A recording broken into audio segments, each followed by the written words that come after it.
In a survival situation, and you're on the move, but you found a lake or a stream where you're catching some fish, you're going to want to take advantage of the situation. Now, you want to catch as many fish as you possibly can. The problem with this is preservation and transportation. You can't take a whole lot of fish just like they are on a walk with you out of there. But you want those fish because you've got a dynamite place to fish and gather your food, which you might not have in another 5 miles or 10 miles. So what we're going to address right here is taking the fish that you're getting and getting them ready to transport. The first secret that you're going to want to always remember is dehydration. You're going to take a fish that, so let's say, weighs 3 or 4 or 5 pounds, and you're going to reduce its weight just down to a couple of ounces. Now you can carry 30, 40, 50 fish. You don't even know you got them. And you've got them to eat all along the way. The fish is still there. It's just that it's lost all its moisture. So the first thing you're going to want to do, here's a nice rainbow here that I've split open.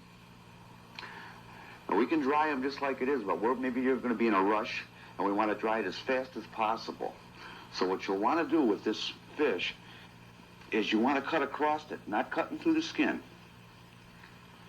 but just through the flesh, and sort of butterfly it. This will lay this fish open and let more areas be exposed to the air. If you've done this a couple of times, it's a piece of cake. You'll never cut through the skin. Now what you're going to do is get yourself a small stick here, and what we do is we'll split both ends. We've also cut a couple of slits in the sides of this fish.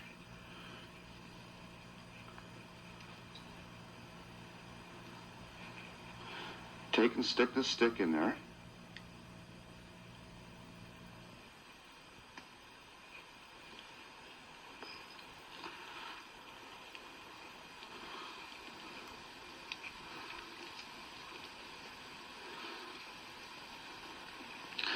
This will help hold your fish open. You've got to let this whole thing be exposed to the air, otherwise it'll spoil instead of dry. Take another stick with a V-notch. You want to use green wood here too, so it doesn't get burned by a fire. And slip that right in the back here. Now as you look at this fish, you can see he's butterflied. A lot of air is going to get at these spots here. And now it's just a matter of time and this thing becomes dry. Your biggest enemy right now is going to be insects. I would suggest, whether you're drying it by the sun or with a fire, that you have a lot of smoke going for yourself. What the smoke is going to do for you, it's not going to preserve the fish at all, but it's going to give it a nice flavor, number one. Number two, it's going to keep the immediate insects off this fish until it gets a crust over it. Once it gets a crust over it, the insects can't get at it. And then you can just let it dry in the sun or whatever. And lastly, once it's got the smoke on it, as you transport it, the insects really don't care about it that much if it's got a smoky smell to it. So this is all to your advantage. So what we're going to do now is we'll make a fire and we'll start dehydrating this little rascal. Take your fish on the stick. Face it toward the fire. Don't get it too close to the fire, though. We don't want to cook this thing here now. We want to dry it. Add things to it. Any kind of wet wood or whatever you can get your hands on. It's a little bit moist, a little bit punky. It'll add a lot of smoke and keep that smoke in the area. It's going to keep the insects away. This is the improvised rod that we use to catch this fine rainbow trout here. As you take a closer look at the tip of this rod, in your survival kit, I always suggest that we have a couple of safety pins, and this is a good place to use one. You can see clearly, I think, here that there's a nice safety pin, and it's lashed to the tip of this rod. You run your little bit of survival fishing line that you have here, monofilament, through that eye, and it comes down your rod here. And now we can use it just like a fly rod. We can let as much line through the side as we want. The tip will help us play that fish to bring the fish in. And it works pretty nice. Not quite as nice as a spinning reel or a fly rod, but it'll get you out of trouble out there in the woods. And that's as simple as it is and how it works. A lot of play here. Works real nice. Caught that beautiful fish. Okay, next, as long as we're talking about this fishing thing here and improvising,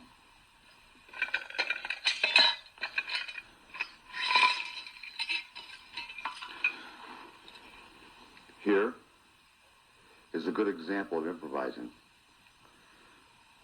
In my survival kit, I always keep some plain lead head jigs, different colors, in the kit. Right here, just some moose hair that I found laying on the ground or a rock or someplace. I took that moose hair and I attached it on there with a little bit of thread from a shirt. And this is a fine rainbow killer. Improvising. It really works well. Everything's out here for us. All we got to do is utilize it. Anyhow, that's a fine lure. Anything you pick up. To make these jigs now, another good one. Here's a ptarmigan, or what's left of a ptarmigan. This is the skin of a ptarmigan. You never throw nothing out once you've eaten the contents of what you want. The skin, the hair, the feathers. It's all useful for us. These feathers right here. That makes a beautiful jig or a fly. So save everything. This jig right here could turn into something that looked like this now.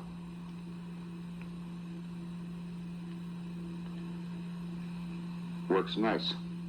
Everything's out here. We just got to utilize it. You might be kicking around out there. You don't know where you are. You're lost. And you come across an old Coca-Cola can. This happens to be a beer can would work. Anything would work.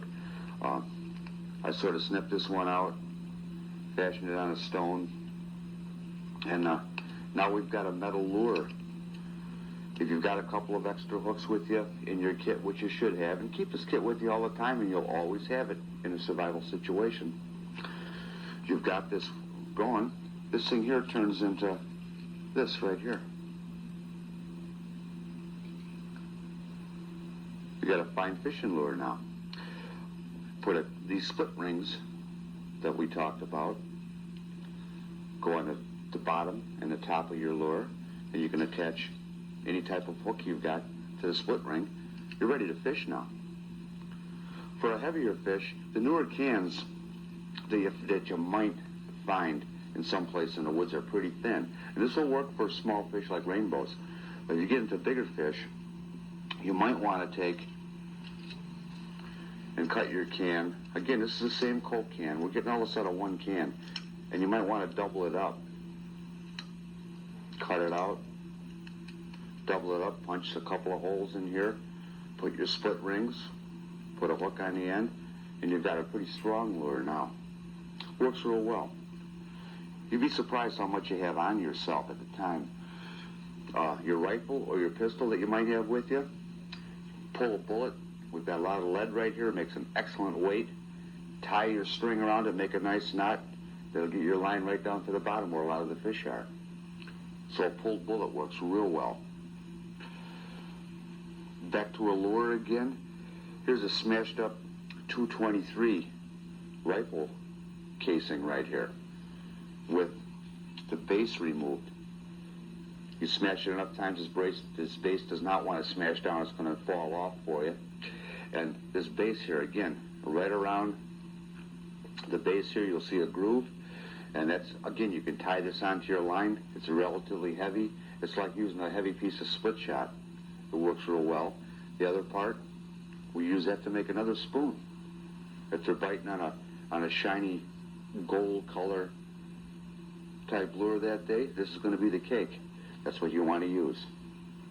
So it's pretty easy to improvise if you just think about what you're doing. A fine little ivory hook that one of our students carved when we were out there in a survival camp one day. And You can see how intricate you can make this stuff. Ivory's pretty durable. You can make this out of a nice little hardwood or whatever. And it's not going to be as nice as a commercial hook, but you can catch fish on these things. We've caught quite a few. You're going to want to cut a couple little grooves right up in here so you can attach your line to it, put your bait on the hook, and it's going to act like any other hook. You're going to have to keep a lot of tension on the line though, to make sure the fish can't get off, because we don't have a proper barb here. If you want to take the time though, you could cut a barb in it also. People fish like this for thousands of years. It works. Also,